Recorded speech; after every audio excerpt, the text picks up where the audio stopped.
Hey everyone, I'm back. It's late in the day, so I'm done with my clinic hours. And for those concerned, I am clocked out, so I'm doing this on my own time. I just wanted to talk about last time I was on live, I spoke about stretching your eyeball muscles, and we talked about the relationship of the eyeballs to your neck. And I did stuff like moving your eyeballs. Well, here's a simple, very simple way to stretch it as a point of clarification, but I really want to show you something else. But here's the next stretch for as clarification, right? So what you want to do is you want to fix your gaze on an object. All right. So I have a calendar in front of me on the wall. So what I'm going to do, I'm going to look at the calendar, and I'm going to turn my head, and I'm keeping my eye right on that dot. And you can see I've moved my neck, and my eye has moved to the corner of the socket. So I'm stretching my eyeball with my neck, and I'm going to come back. And then I'm going to move to the other side. So you can see I am actually stretching my eyeball muscles with my neck muscles. And you repeat that. Okay. This is referred to in vestibular rehabilitation as stabilization of gaze. We usually make our patients do this in standing, more for balance, but for this purpose, I'm using this exercise to stretch my eyeball. So now you can use the same principle when you move your head up and down. All right, there you can see I'm moving my neck. I'm keeping my eyeballs relatively straight, but my eyeballs clearly they're rotating within the sockets, and I'm stretching my eyeball muscles. So here's the diagonal. Chin down to the collarbone, and then chin up towards the opposite 45 degree. I'm still looking forwards though. Do not do this in public. People are going to think you're weird. So looking straight down, chin down to the right collarbone, looking straight forward still, and then looking up, looking straight forward still. So now I'm getting the rotational diagonal movements while keeping my eyes there. So that's pretty much it, okay? So try that. Please do. My eyeballs actually feel looser right now just doing that. And so is my neck. So it's a twofer. The topic I want to talk about today is flexibility. Well, not the type of stretching that you imagine somebody does this and you stretch, right? I'm talking about the flexibility that we as people, humans, and even I want to say mammals in general, that we need to cultivate every time we change position. So everybody do this. You should be able to do that with your fingers, right? And if you can't, you're the weird one. This is no different than that. No different than that. That's a yawn. I'm stretching my tissues. I am going beyond my functional range. So if this is me, if my hand works here, I need to be able to take that hand past neutral and going to stretching. So this is loose, but this is looser. Right? If I do this regularly, at some point I'm going to loosen up the tissue there. So let's use the neck as an example. So if I'm here, I'm doing this, and I don't stretch my neck, I'm only good as my last stretch. So I'm going to stretch it. But then I want to stretch it some more. Now that's painful. I want to stop right about there, and I want to create more movement, obviously, right? So a perfect example of where we would use this would be not only the neck, actually all the joints. Who are we kidding, right? But I want to show you with my feet. So here's a perfect example would be right now, before I get into my knees, is this. Now, let's use that line back there as a reference, okay? So here's my finger, and that's as far as I can extend it. If I stretch it past that line, it goes way past that, obviously, right? I'm going to hold that for a few seconds. As a matter of fact, I'm going to repeat that a few times. So now I can go past it. Ha! All right, let's see how that works with the knees. I'm going to climb up on my treatment table here. I want to show you this, guys, okay? So look at my feet. All right. They come up pretty even, yes? I have my knees fully locked out.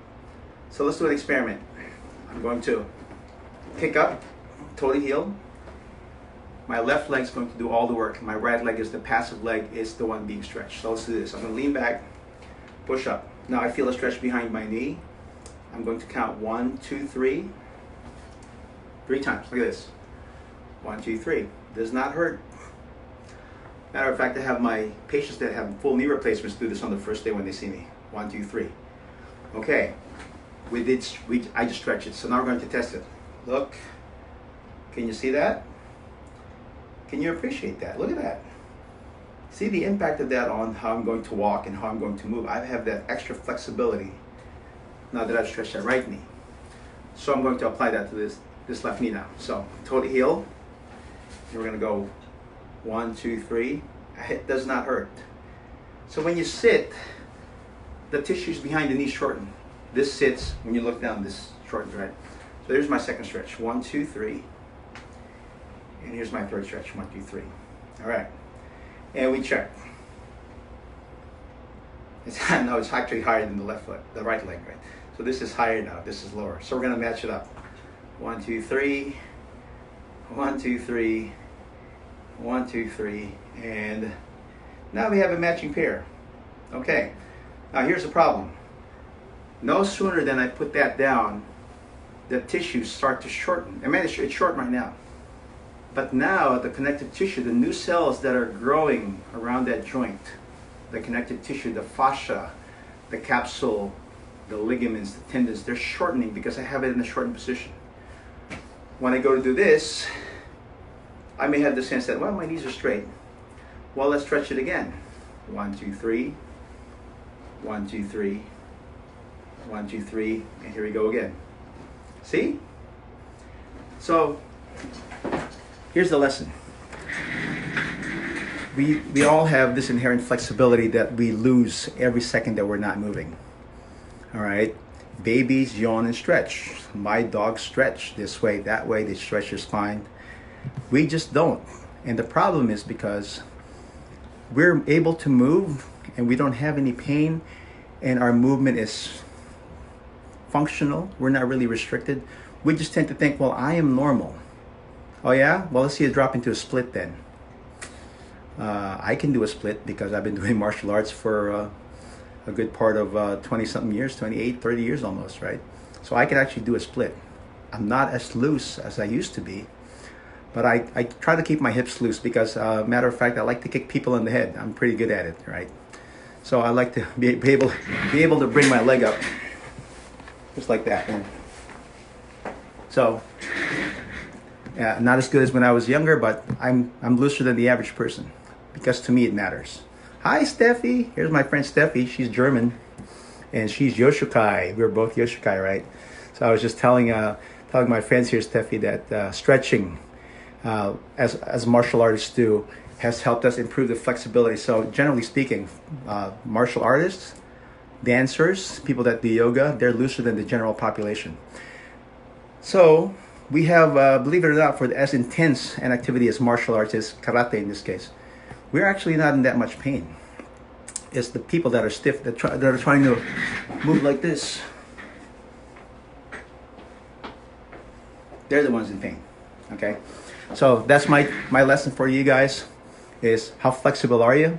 Well, we're all, think of it this way, all the babies that you see in the nursery, the newborns, they all look the same with the exception of color and maybe some facial features, but they all look the same, right? So we're all born the same. Think about that. Now it's really up to you with what you do with your body that separates you from the rest of humanity. Okay, so in modern society, we have ideas. Oh, my child's going to do ballet. My child's going to play soccer. My son's going to do karate. But they don't have these things in the Amazon, in our natural environment. We just all move to survive. So we're a perfectly good example of a species that we've come up with all these stupid ideas that we're all separated from each other, and we have all unique differences in terms of issues. All right, stretch, and not just stretch like this. I want you to think stretch and then stretch some more. And then how do you maintain that? That's the magic word, folks. Maintain. So Make it matter to you, because when you get older and you can't move anymore, that's not arthritis. You come to me, I'm going to check your flexibility. If you don't have flexibility, I will create flexibility for you by loosening up the connective tissue. And once you're able to move, I'm going to teach you how to stretch so that you can create more movement. And now it's up to you. The moment I discharge you, I will say, don't come back here. You know how to take care of yourself already. Do your stretches on a regular basis. If you're not disciplined enough, go get a cat. Go get a dog. Every time that animal stretches, you observe it stretch, you stretch. Guess how many times you're going to be stretching every day, throughout the day? A lot. Now, guess how you're going to look, and guess how you're going to feel. I have a pretty good idea it's going to be pretty good. All right? So that's the, and there's another therapist, Elaine. Hi, Elaine. I'm just doing my little, there's a nurse. New night. Anyway, guys, thanks for stopping by. And if you want to comment on this video, it's very helpful. It's my passion to see people move. Movement is a primary objective in my life. If I can't move, my posture changes, my movements change, my function becomes hindered. But if you have flexibility, you have good full range of motion, you have good posture, what's to keep you from taking on other things like exercise or travel, whatever. Anyway, that's my public service for the day, so have at it. Motion is lotion. All right, take care.